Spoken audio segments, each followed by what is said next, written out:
अस्सलाम वालेकुम नाजरीन, उम्मीद है आप खैरियत से होंगे।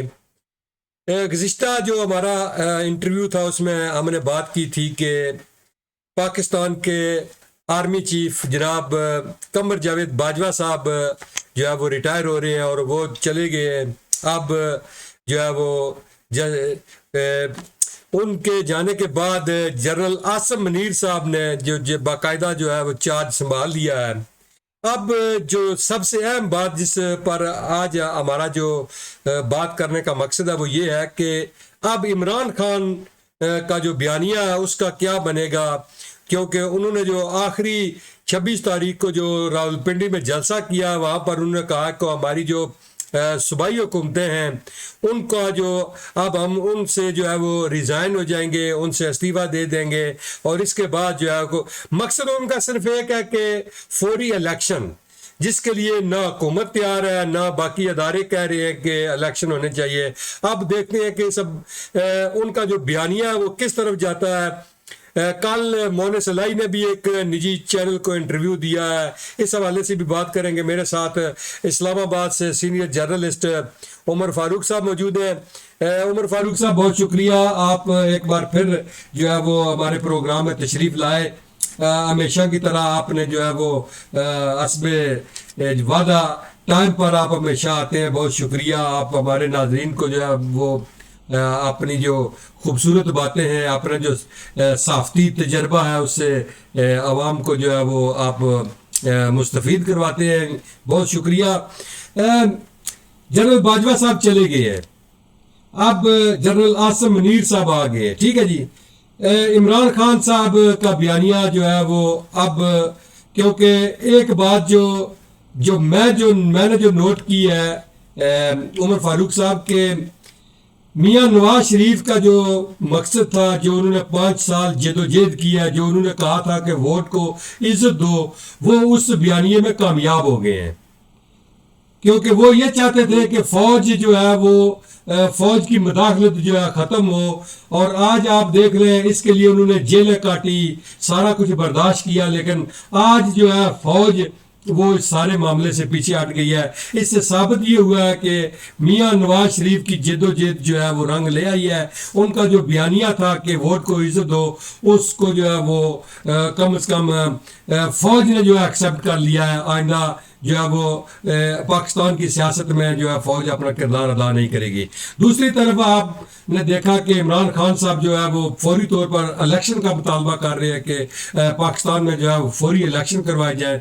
उन्होंने आखिरी जो थ्रेट उनके पास एक हथियार था, उन्होंने आखिरी जलसे में वो भी इस्तेमाल कर दिया है कि मैं जो है वो तमाम मेंबरान असेंबली सूबाई जो है उनसे इस्तीफ़ा दिलवाऊंगा।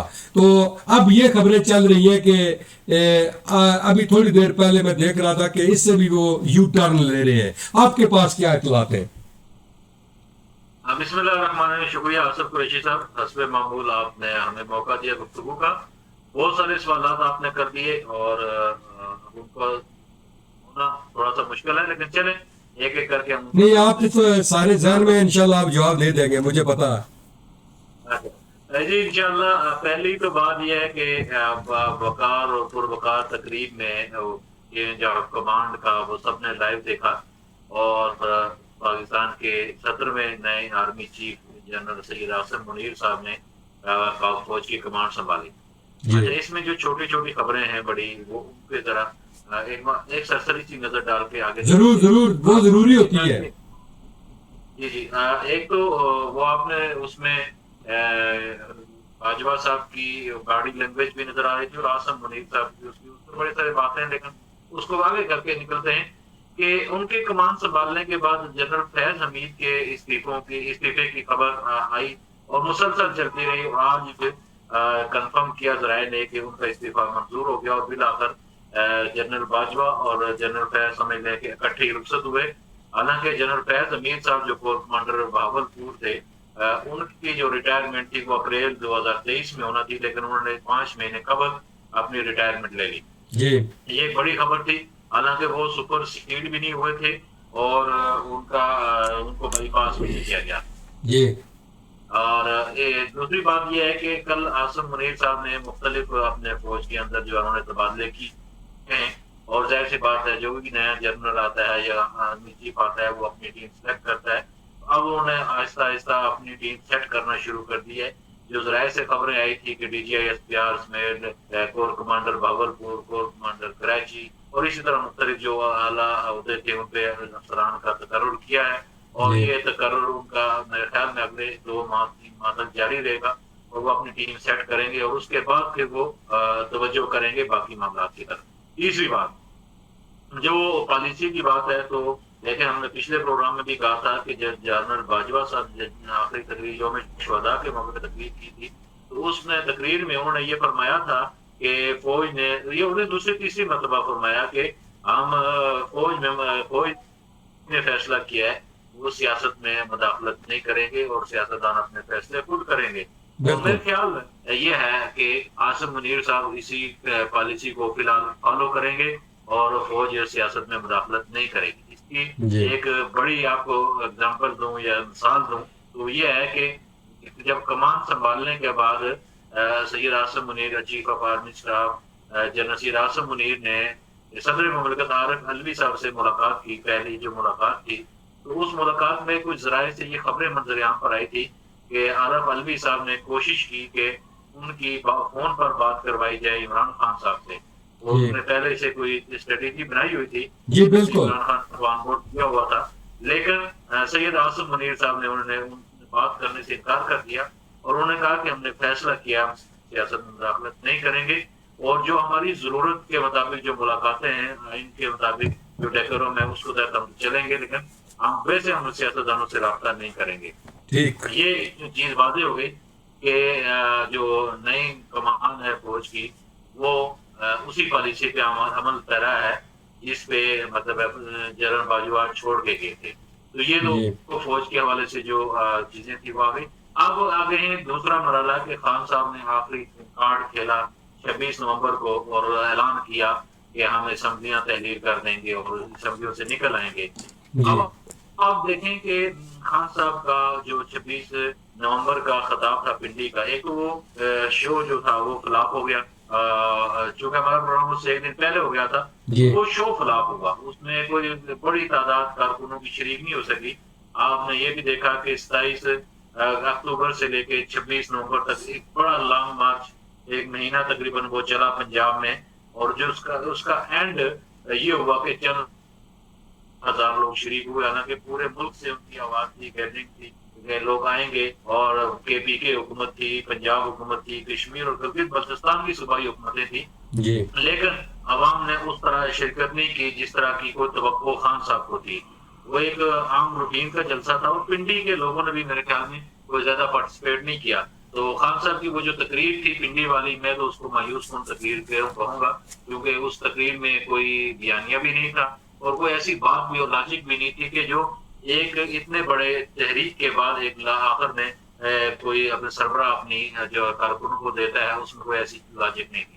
اب آتے ہیں اسمبلیوں سے نکلنے کا جو فیصلہ کا اعلان کیا تھا, تو اس پہ اب یہ دیکھیں کہ خان صاحب کے پاس پتہ کون سا لے گیا تھا یا کارڈ کون سا تھا کہ وہ کس طرح فیس سیونگ کریں اور پنڈی سے واپس ہوں.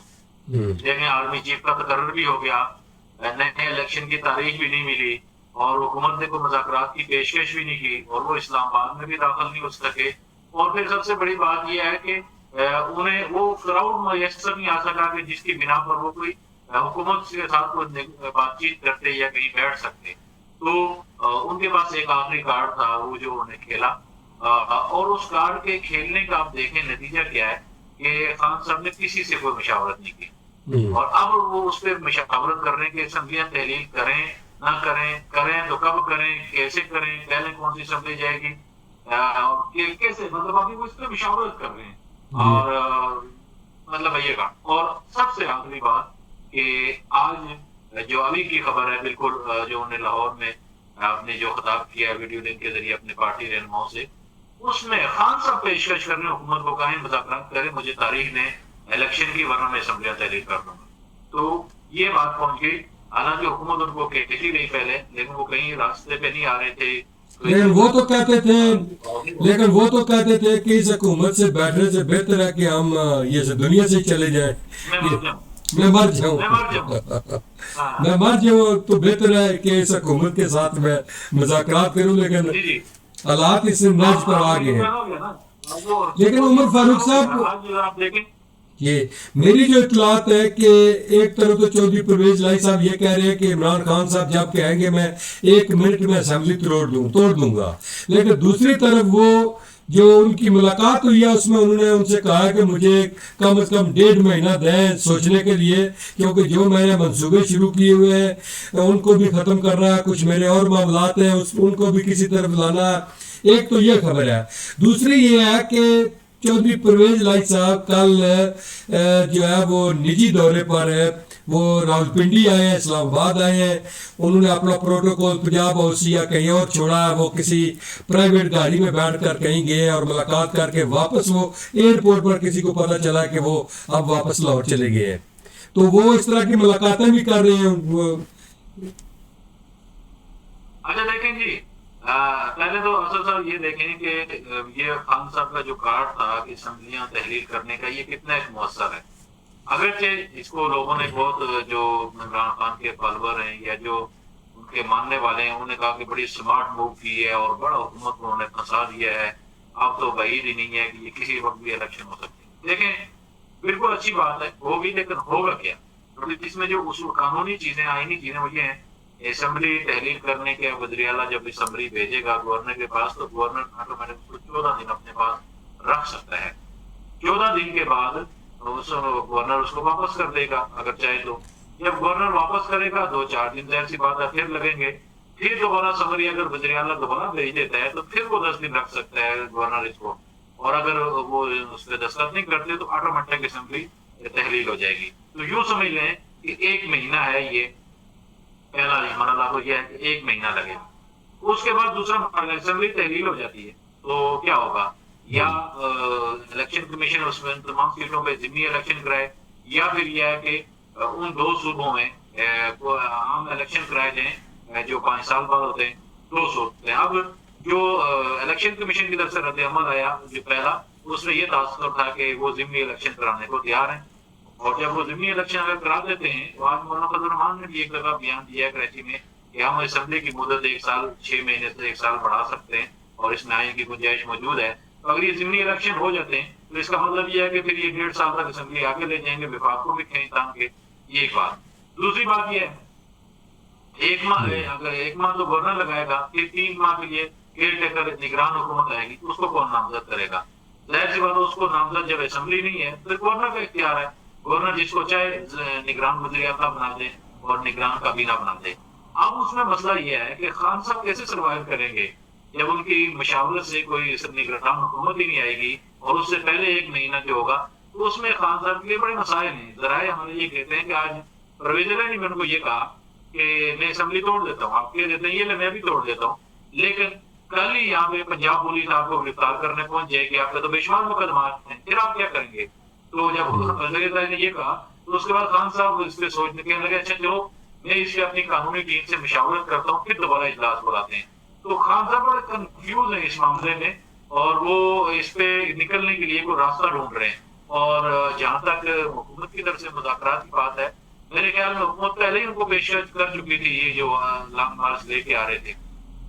अब देखें वज़ीर आज़म शहबाज शरीफ क्या करते हैं, लेकिन हमारे ज़राए का ये कहना है कि ये इन्होंने खान साहब ने कोई आसफ जरदारी साहब के जरिए से कोई ऐसा एक पेशकश की थी कि हुकूमत का एक वफद उनका ज़मान पार्क में आए, उनसे मुज़ाकरात करे, उनकी आयादत करे, फिर उसके बाद जो उन्होंने ऐलान और कोई इलेक्शन के हवाले से बातचीत शुरू करे या तारीख दे तो मैं ऐलान कर दूंगा कि जी समझे नहीं। ये हुकूमती वफद आए, ये कहना है कि नवाज शरीफ ने इसको मुसरत कर दिया है।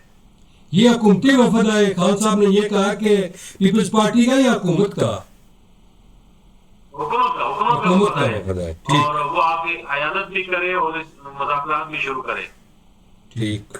तो जब हमारे ये कहना है कि नवाज शरीफ ने ये तजवीज़ मुसरत कर दी है, अब ये तजवीज़ खान साहब ने ओपनली दे दी है कि ये मुज़ाकरात करें और मैं असम्बलियां तहलील कर दूंगा। तो मेरे ख्याल में ये शहबाज शरीफ की जो हुकूमत होगी, अगर ये मरियम मौलूम ज़ैद का जो फौरी रद्द-ए-अमल आया वो 1-2 अल्फाज है कि 2 अक्टूबर 2023, अब देखते हैं कि हुकूमत का जो ऑफिशियल रद्द-ए-अमल है शहबाज शरीफ वज़ीर आज़म है वो क्या देते हैं, लेकिन मेरे ख्याल में हुकूमत कोशिश करेगी कि उनको फेस सेविंग दे और उनको कोई बीच का रास्ता निकाल के दे। देखिए पहले भी कह रहे थे कि मुज़ाकरात ही तमाम मसले का हल है। अगर अक्टूबर में जाके इलेक्शन होने तो हुकूमत वजीद है कि अक्टूबर में करवाए जाएं, इमरान खान वजीद थे अप्रैल में करवाए जाएं, तो मार्च अप्रैल में करवाए जाएं, तो आखिर मैं समझता हूँ कि दोनों फरीक अगर मुज़ाकरात करते हैं तो ये जून जुलाई में या अगस्त में इलेक्शन हो सकते हैं। इसमें इत्तेफाक भी हो सकता है कि 2 महीने हुकूमत पीछे आ जाएगी, 2 महीने खान साहब आगे चले जाएंगे, तो ये बीच का रास्ता है। उमर फारूक साहब, जिस तरह पीटीआई की तरफ से इमरान खान साहब की तरफ से जनरल बाजवा साहब को कंट्रोवर्शियल किया गया, उनको पर जो आप देख रहे सोशल मीडिया पर एक मुहिम चली हुई है कि इन्होंने इतने अरब की करप्शन की है, ये किया है। दूसरी तरफ कल जो मोहन सलाई साहब ने इंटरव्यू दिया, उन्होंने कहा कि खान साहब तो ये कह रहे थे कि मेरी हुकूमत को गिराने में जनरल बाजवा का हाथ है और ये सारा कुछ उन्होंने किया। कल उन्होंने कहा, मोहन सलाई ने कल ये कहा कि जो पंजाब असेंबली में जो अदम एतमाद की तहरीक थी तो हमें जनरल बाजवा साहब ने कहा कि आप इमरान खान साहब का साथ दें। ये कितना बड़ा तजाद इनकी बातों में आ रहा है, ये कितनी बड़ी जो है देखें ये कंस्पायरेसी है। ये आप इस हवाले से क्या कहेंगे? हाँ जी, देखें अपने ही नशे गिराते हैं, नशे में पर बिजलियां। बिल्कुल है जी। मसला ये है कि मोहम्मद सलाई ने खान साहब को बयानिए को जो है ना बिल्कुल दो दा के परे फेंक दिया है, और वो जो बयानिया था कि बाजवा ने ये कर दिया फलां कर दिया। अच्छा एक चीज में ये याद रखें, जनरल कमर जावेद बाजवा साहब जो साबिक आर्मी चीफ थे, उनके मतलब ये था कि वो दोनों तरफ खेलते थे और वो उन्हें सियासत आ गई थी। वो एक तरफ खान साहब से भी राब्ते में थे और दूसरी तरफ मियां नवाज शरीफ साहब से भी राब्ते में थे, और वो दोनों को बैलेंस रख के चलना चाह रहे थे। और जहाँ कहीं किसी एक को दबाना होता था तो दूसरे की तरफ ज्यादा झुकाव कर लेते थे, और जब दूसरे को दबाना होता था तो पहले की तरफ झुकाव कर लेते थे। ये उनकी शख्सियत में शुरू से था। आपने देखा कि नवाज शरीफ को यहाँ से रिलीफ जो मिला वो यहाँ से बाहर गए, बल्कि उनको जो मारने की एक साजिश थी, बल्कि उनको जो मारने की एक साजिश थी जेल के अंदर, उसको भी जनरल बाजवा ने नाकाम बनाकर बाहर भिजवाया था। जी जी हाँ, तो मतलब वो दोनों तरफ खेल रहे थे, लेकिन चूंकि खान साहब ने ये कहा कि दोनों तरफ ना खेले, मेरे साथ खेले, बस मेरे साथ। क्योंकि इनका मंसूबा ये था कि ये 20 साल के लिए हुकूमत करना चाहते थे। असल प्रॉब्लम ये थी कि ये 20 साल के लिए। बिल्कुल अब मसला ये है, मोहन सलाई ने जो बात की है वो हकीकत के करीब इसलिए भी लगती है कि जब आप देखें कि ये अप्रैल में जब ये मुज़ाकरात हो रहे थे उस वक्त की पीडीएम और बाकी जमातों के साथ, तो आपने ये देखा कि एक रात ऐसा हुआ कि वो परवेज इलाही साहब ने आसफ जरदारी साहब को बिलावल हाउस में मिले और लड्डू खिलाए कि जब आपके साथ शामिल हुए, दुआ खैर पड़ी गई। हाँ, दुआ पड़ी गई, ख्वाजा साहब रफीक ने दुआ करवाई। और सुबह जब हुई तो सुबह वो परवेज इलाही को ढूंढ रहे, परवेज इलाही गए थे। परवेज इलाही जो है वो बनी गाला बैठे हुए थे। फोन आ गया, वो फोन किसका आया, वो मोहन सलाई ने बता दिया कि फोन किसका था। तो जब फोन आया और वो मोहन सलाई ने सुबह कहा कि नहीं भाई हम तो दूसरी तरह से भी मिठाई खा चुके हैं, और वो सुबह रात उन्होंने कहा कि आप सुबह अदम-ए-इत्तेमाद की तहरीक वज़ीर-ए-आला पंजाब का पेश करें उस्मान बुज़दार के खिलाफ, वरना वो उस्मान बुज़दार असेंबली तोड़ देगा। और इन्होंने सुबह सवेरे उठ के नून लीग ने और पीपल्स पार्टी ने पंजाब में वो तहरीक पेश कर दी, और जब पेश कर दी तो 12 बजे पता चला कि परवेज इलाही साहब तो बनी गाला बैठे हुए इमरान खान साहब के पास। तो हैरान परेशान सारे कि ये क्या हुआ, ये किसके कहने पे हुआ। तो वो फिर मोहम्मद सलाई ने आज भांडा फोड़ दिया। वो तो बाजवा साहब ने फोन किया था कि आपने इमरान खान साहब के साथ खड़ा होना है। तो मेरा ख्याल ये है कि बाजवा साहब आखिर वक्त तक और जनरल फैज साहब आखिरी वक्त तक वो सरपरस्ती करते रहे खान साहब की, और जो आपने देखा कि बड़े सख्त किस्म के बड़े बड़े मुकदमात बने जिनमें इम्कान जाहिर किया जा रहा था कि खान साहब गिरफ्तार हो सकते हैं, लेकिन वो गिरफ्तार नहीं हुए, बच के निकल गए। तो इसका मतलब ये था कि किसी का हाथ था, और वो हाथ आखिर वक्त तक रहा बाजवा साहब का। लेकिन इसके बावजूद खान साहब और उनकी पार्टी ने उनके खिलाफ ट्रेंड चलाए और उन्हें गद्दार और पता नहीं किस किस लक़ब से नवाजा, और 29 नवंबर को योम निजात और फलां फलां उन्होंने वो सोशल मीडिया पे ट्रेंड चलाए। मेरे ख्याल में ये मौसम कशी की एक बड़ी मिसाल है कि खान साहब ने अपने محسن کے ساتھ اس طرح کا رویہ اپنایا، حالانکہ وہ آخری وقت تک ان کو بچاتے رہے۔ بالکل صحیح بات ہے۔ میں یہ سمجھتا ہوں عمر فاروق صاحب کہ پاکستان میں الیکشن اسی وقت ممکن ہو سکیں گے جب میاں نواز شریف پاکستان پہنچیں گے۔ تو کیا سمجھتے ہیں کہ اگلے 1-2 مہینے کے اندر میاں نواز شریف کا پاکستان کا کوئی پلان ہے یا کیا آپ سمجھتے ہیں؟ کیونکہ اس وقت تک الیکشن اگلے نہیں ہوں گے جب تک مسلم لیگ نواز کے سربراہ میاں نواز شریف پاکستان نہیں ہوں گے۔ یہ آج کوئی خبر بھی تھی میری نظر سے گزری کہ جو ہے نا میاں نواز شریف کے بغیر مسلم لیگ نون نے کہیں کہا ہے کہ ان کے رہنماؤں نے کہ ان کے بغیر جو الیکشن کیمپین ہے وہ ٹھیک ہی رہے گی، اس لیے ان کا واپس آنا ضروری ہے۔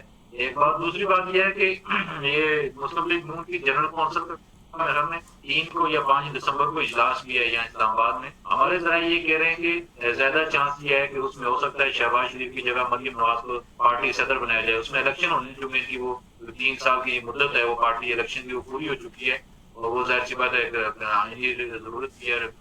تو وہ اس الیکشن میں زیادہ ذرائع یہ کہہ رہے ہیں، دعویٰ کر رہے ہیں کہ ہو سکتا ہے کہ مریم نواز کو پارٹی صدر بنایا جائے اور پھر سیکرٹری جنرل اور دیگر کا انتخاب کیا جائے۔ آپ دیکھتے ہیں کہ یہ کنفرم نہیں ہے 3 ہے یا 5 دسمبر ہے، لیکن بس یہ اگلے نیکسٹ ہفتے یا کل یا اگلے ہفتے میں یہ ہو جائے گا، اس کا پتہ لگ جائے گا کہ کیا نون لیگ کی کیا سیاست کرنے جا رہے ہیں۔ ایک بات، دوسری بات یہ ہے کہ نواز شریف صاحب کو میرے خیال میں کوئی اب تگ و دو نہیں ہے، تو پس و پیش نہیں ہے کہ وہ واپس نہیں آئیں گے، انہوں نے آنا تو ہے، یہ تو نہیں ہو سکتا کہ وہ لیکن اب کم از کم وہ عوام کو اپنا جو ایک بیانیہ تھا وہ یہ بتا سکیں گے کہ میں نے بے شک اس بیانیے کی خاطر جیلیں کاٹی، بہت بے شمار صحبتیں برداشت کی، لیکن آج میں جو ووٹ کو عزت دو کا میرا نعرہ تھا میں اس میں کامیاب ہو گیا ہوں۔ یہ تو ان کا بیانیہ جو تھا یہ تو بالکل یہ تو کیش کروائیں گے آپ۔ ان کے بیانیے کو اسٹیبلشمنٹ نے تسلیم کر لیا ہے، بالکل اسٹیبلشمنٹ نے اسے تسلیم نہیں کیا بلکہ داخلی اسٹیک ہولڈر نے بھی تسلیم کر لیا ہے کہ فوج اپنے کام میں رہے گی اور اپنے دائرہ کار سے باہر نہیں نکلے گی، جو ان کی آئینی حدود میں جو ان کی ذمہ داریاں ہیں، بالکل، اور جو باقی سیاسی جماعتیں ہیں یا پارلیمنٹ کا کام ہے وہ سیاستدان کریں گے اور پارلیمنٹ کرے گی۔ اور میرے خیال میں یہ میاں نواز شریف کی بڑی فتح ہے کہ انہوں نے بلا کر فوج کو جو ہے نا نیوٹرل کیا ہے، ورنہ 2018 کا جو الیکشن تھا اس پہ بہت زیادہ لوگوں کے اعتراضات تھے، تحفظات تھے، اور ہم سمجھتے ہیں کہ 2023 میں جو الیکشن ہوں گے وہ 2018 کے مقابلے میں جو الیکشن ہوگا اس سے کئی درجے بہتر اور صاف و شفاف ہوں گے۔ تھوڑی سی آزاد کشمیر کی بات کرتے ہیں کہ آزاد کشمیر کے پہلے مرحلے میں مظفر آباد ڈویژن میں جو ہے وہ الیکشن کا مرحلہ مکمل ہوا ہے، بڑے خوش اسلوبی کے ساتھ یہ مرحلہ طے پایا ہے، اور اس کا کریڈٹ جو ہے ظاہر ہے موجودہ حکومت اور وزیر اعظم سردار تنویر الیاس کو جاتا ہے۔ آپ نے دیکھا کہ اب آزاد کشمیر کی اپوزیشن نے کافی شور و غوغا کیا کہ جی یہاں پر لاشیں گریں گی اگر فوج نہ ہوئی تو یہ ہوگا وہ ہوگا، لیکن کچھ بھی نہیں ہوا۔ اللہ کے فضل سے پہلا مرحلہ جو ہے وہ مکمل ہو گیا ہے۔ اب رالا کوٹ ڈویژن میں جو ہے وہ الیکشن ہونے اس حوالے سے آپ کیا کہیں گے کہ وہاں پر حالات کیسے رہیں گے؟ اور اچھا جی، وہ دیکھیں آزاد کشمیر الیکشن ہمیں تو یہ تھی کہ شاید یہ نہیں ہوں گے، ایک تو سیکیورٹی کا ایشو تھا، دوسرا برف باری اور سردی کا ایشو تھا، اور یہ اس طرح کے مسائل تھے، اور تیسرا ایسی بات ہے 30-32 سال بعد الیکشن ہو رہے ہیں، ہمارا یہ ممکن نظر نہیں آ رہا تھا، لیکن تنویر الیاس صاحب کو اس میں ہمیں داد دینا چاہیے کہ انہوں نے اس پہ ایک جرأت مندانہ طریقے سے اس پہ سٹینڈ لیا، اور انہوں نے کہا جو کچھ بھی ہو جائے ہم اس پہ بیچ کمپرومائز نہیں کریں گے اور الیکشن کرواؤں گا۔ اور یہ میرے خیال میں تنویر الیاس کی بڑی کامیابی ہے، ان کی وزارت عظمیٰ میں شاید کوئی کام اور ہو نہ ہو، لیکن وہ اب یہ کریڈٹ لے سکتے ہیں، یہ دعویٰ کر سکتے ہیں کہ جی 31 سال بعد میں نے نامساعد حالات میں بھی کشمیر کے مظفر آباد ڈویژن کے جو الیکشن تھے وہ کوئی ان کے لیے وہ اتنا اچھے حوصلہ افزا نہیں تھے۔ بالکل، مثلا دیکھیں ان کا جو دارالحکومت مظفر آباد کی لیڈرشپ ہے وہ نون لیگ لے گئی، اور باقی بھی جو سیٹیں تھی وہ کوئی اتنی حوصلہ افزا نہیں تھی، اگرچہ معمولی سی بات ہے بعد الیکشن کروانے کی تھی، یہ بہت معمولی تھی، لیکن وہ دیکھیں تو اس کے باوجود انہوں نے الیکشن کروائی، یہ بڑی کامیابی تھی، اور پی ٹی آئی کو بڑی بری طرح شکست ہوئی مظفر آباد میں، یہ توقع نہیں تھی تنویر ریاض کو بھی کس طرح ہوگا. اور وہ جو اپوزیشن تھی آزاد کشمیر کی وہ اگر یہ آخری وقت تک مذہب رہے کہ ہوں گے نہیں ہوں گے, وہ اگر یکسو ہو کے الیکشن مہم چلاتے تو اس سے اچھے نتائج بھی دے سکتے تھے. انہوں نے اپنے ووٹروں کو ذبذب میں ڈالے رکھا, پتہ نہیں ہوں گے یا نہیں ہوں گے. اب کل 3 دسمبر کو کچھ ڈویژن میں راولا کوٹ, ماسور وغیرہ اس میں سدنوتی میں الیکشن ہو رہے ہیں, اور اب تو ان کو مزید فورس بھی مل گئی ہے, تقریباً 5000 اضافی نفری بھی پنجاب اور KPK سے انہوں نے مل گئی ہے. اور امید یہ کی جا رہی ہے کہ مزید یہ پرامن بنانے میں اور یہ اس کو صاف و شفاف بنانے میں یہ سیکورٹی اہلکار اور پرامن بنانے میں اپنا کردار ادا کریں گے. اور یہ ایک اچھا فیصلہ تھا میرے خیال میں اختیارات کو نچلی سطح پر منتقل کرنے کا, اور اس میں بڑے عرصے بعد آپ نے ہلچل دیکھی آزاد کشمیر میں کہ نچلی سطح پہ لوگوں نے جو ایک دوسروں سے رابطے, تعلقات, برادریاں یہ وہ اور ایک ہلچل مچائی پورے آزاد کشمیر میں, اور لوگوں کو بڑا مشغول رکھا اس میں. اور ورنہ آپ کو پتا تھا کہ 5 سال بعد الیکشن ہوتے تھے, MLA آتا تھا وہ ایک میٹنگ کر کے نکل جاتا تھا. تو جب بلدیاتی الیکشن ہوتے ہیں تو پھر ایک میٹنگ نہیں ہوتی وہاں, تو پھر گھر گھر میٹنگ ہوتی ہے. تو اس کے بعد وہ سارا اپنا پیغام پھیلایا, اپنا منشور پھیلایا, لوگوں نے آزاد کوئی کھڑا ہوا کوئی, مطلب جو بھی صورتحال تھی. اب یہ دوسرا مرحلہ کل ہو رہا ہے, اور 8 تاریخ کو نیتو ڈویژن کا تیسرا مرحلہ ہوگا, اور ہم امید کرتے یہ پرامن ہو جائیں گے. اور یہ اس اقدام پر ہم آزاد کشمیر حکومت کو فی الحال ہم مبارکباد دیں گے کہ ایک اچھا اقدام کیا اور اپنے موقف پہ ڈٹے رہے, اور انہوں نے عوام تک جو اختیارات تھے نچلی سطح منتقل کرنے کا جو وعدہ تھا وہ پورا کیا. بہت شکریہ عمر فاروق صاحب, آپ نے اپنا ٹائم دیا. اسب سابق آپ نے ماشاءاللہ بڑی اچھی جو پاکستان کی سیاست اور آزاد کشمیر کے دیگر مسائل پر جو ہے وہ پرسیر اصل گفتگو کی. آپ کا بہت شکریہ. ناظرین ہمارا پروگرام دیکھتے رہیے, فیس بک اور یوٹیوب پر ہمارے پروگرام کو لائک اور شیئر کرتے رہیں, اور سبسکرائب بھی کریں تاکہ ہماری ہر آنے والی ویڈیو آپ تک پہنچ سکے. بہت شکریہ.